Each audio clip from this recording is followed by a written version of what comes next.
ইসলাম শুধুমাত্র দোয়া নয়, বরং বাস্তব সতর্কতার শিক্ষাও দিয়ে থাকে।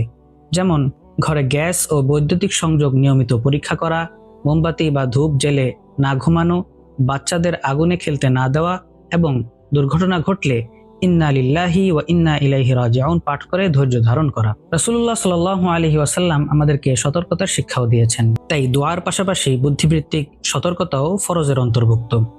অগ্নিকাণ্ড বা দুর্ঘটনা থেকে বাঁচা কেবল শারীরিক প্রস্তুতির বিষয় নয়, এটি ঈমান, তাকওয়া ও আল্লাহর উপর পূর্ণ নির্ভরতার ফল।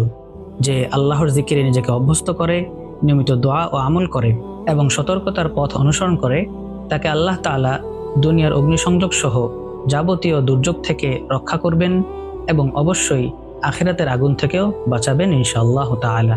আল্লাহ তাআলা আমাদের সকলকে জিকিরে অভ্যস্ত জবান দান করেন এবং তার নিকট হতে দোয়া, তাওবা ও ইস্তেগফারের মাধ্যমে নিরাপত্তা চাওয়া ও পাওয়ার তৌফিক দান করেন।